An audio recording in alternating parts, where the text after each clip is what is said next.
Hey everybody, Michael here. I've been grading assignments and quizzes today when I'm all comfortable like on the couch, and I wanted to go through a few common things that were missed. And if it was commonly missed, then I did a poor job of communicating it.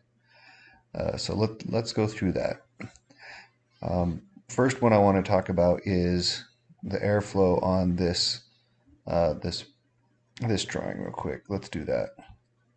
So this is the crawl space, and this is the main floor. And so we've got the crawl space here, and then the main floor right above it, kind of like a basement, but very, very short basement. That's a Found this picture online from crawlspacesandmore.com of what a crawl space might look like.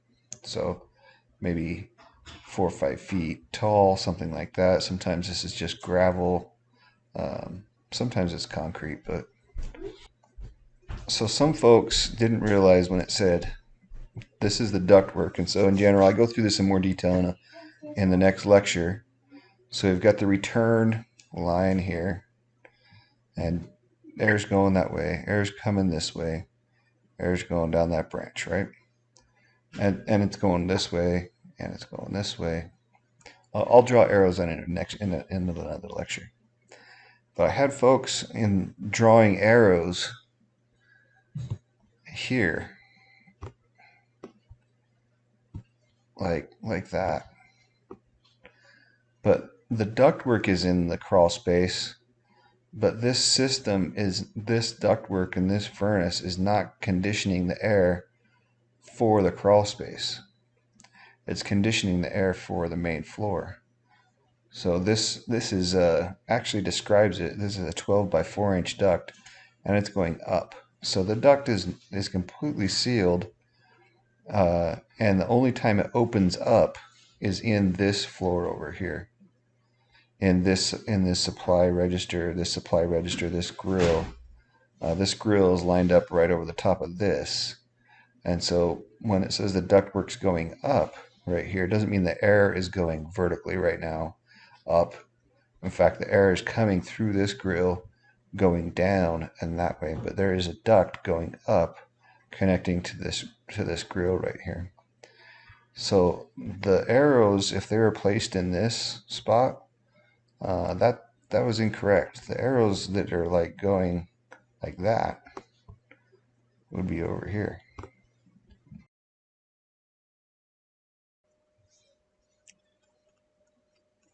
So even though this ductwork down here and this furnace is conditioning the air for this main floor, it doesn't mean that this crawl space is not getting air movement.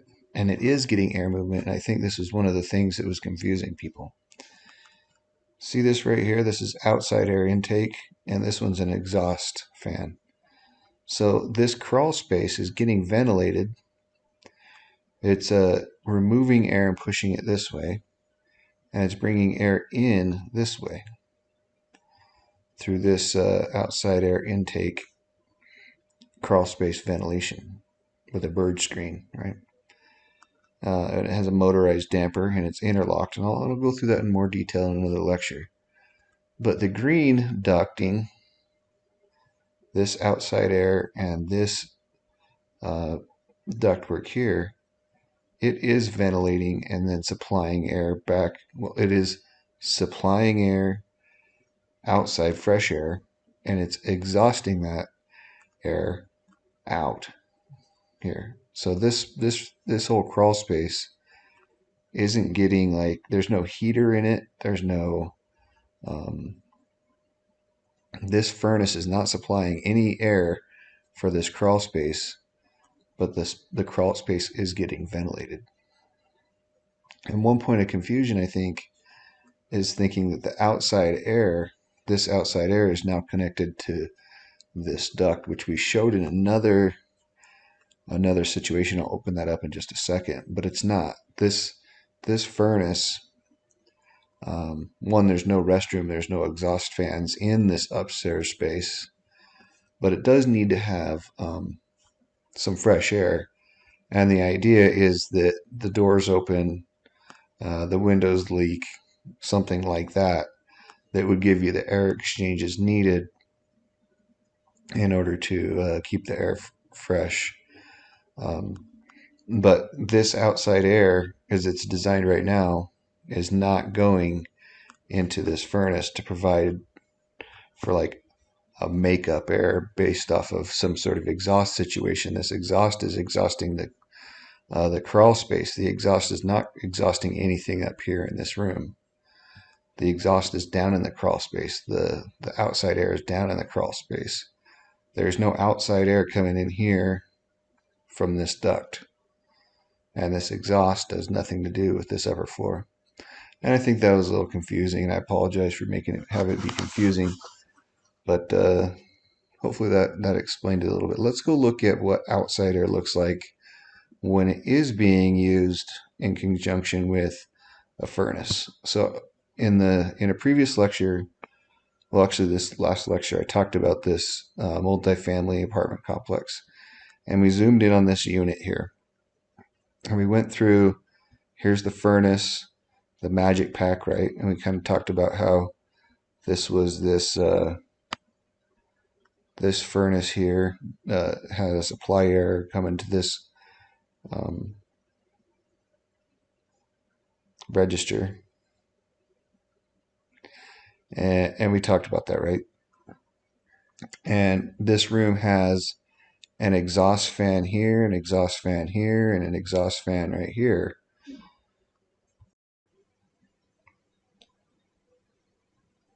So this apartment is getting exhausted by 1, 2, 3 exhaust fans. And so how does this room get new air? This apartment, meaning, so if they went out the entry door, they're just going into like another part of the apartment complex, the inside of the apartment complex. There's no direct door to the outside that somebody would be using all the time. Even though there's a patio door, that's not the same. Like this is the door that everybody's going to be using in and out. So relative to this little simple guy here, you go to this space and there's no outside air for this space because one, there's no exhaust, and the only way to get in and out of this little room is to go through the door. So they're just planning on this air exchanging happening when either the doors are open, the windows are open, or planning on some air getting in through the windows or something like that. So just the looseness of the construction possibly, which is different than this one because this one, when you go in the front door, you're going into a hallway for the apartment. And so they're trying to bring new air in. And that's this one right here, right? Note number 7. That's the outside air. And we can zoom in here and see where the purple duct is going. But the purple duct is outside air going to, and if you remember the lecture, it ties directly into the top of the return air duct that's down here. And it has a little damper to control the volume of outside air as it mixes in with this return air back through the bottom of the furnace, going up through the furnace, getting conditioned, then back out through this supply, back out through that supply, out through the registers, the register, out through the register, right out through the register over here, and then back over to the return over this way, and then the outside air would get mixed in at that point in time. So just a couple different ways to think about what outside air is doing.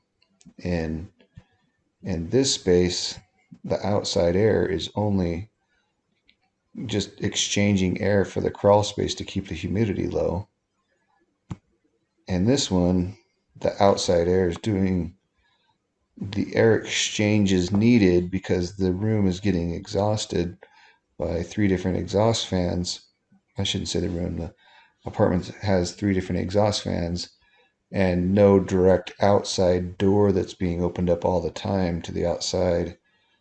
Even though, again, like I said, the patio, that doesn't really count. And I'm no designer. I don't, but I understand that that's basically what's going on. So I hope that helps clarify a little bit of what outside air is doing in this. The outside air in this scenario is needed because there is exhaust and it needs to be made up. That air that's lost in the exhaust needs to come back somehow.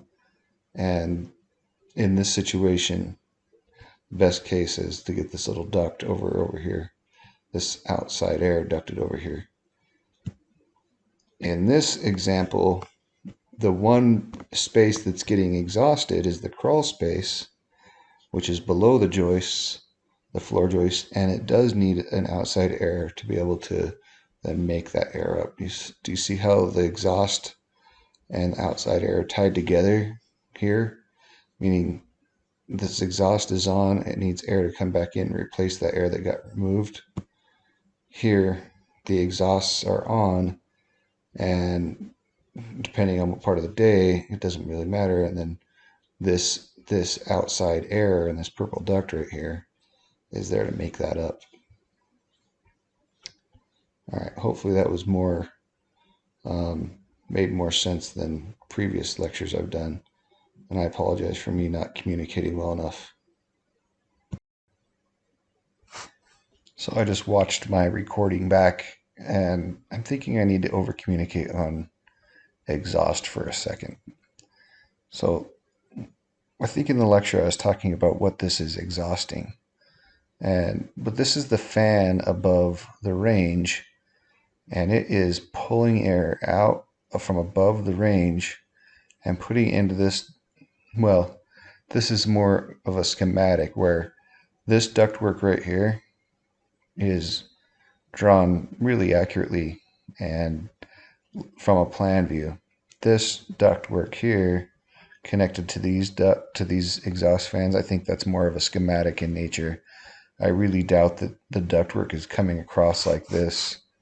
One, I don't think there's a drop ceiling in this area. The only drop ceiling's over here, so I actually don't think that that's probably a good candidate for an RFI. But the point is, let's zoom in right here.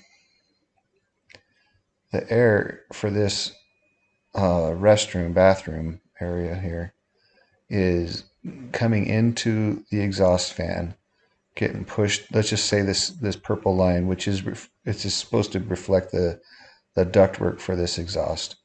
Let's just say it is right here. Don't know that that's accurate for exactly where it will go, but let's just talk about it as if it was. Air is coming from this room into this exhaust fan. The fan is blowing air into the duct all the way over to here on the outside of the building, and then you can kind of see the arrow here where it's saying air's going out right there. And the same thing for the exhaust fan above the range. It's in this orange line, and it's coming to the outside of the building coming out.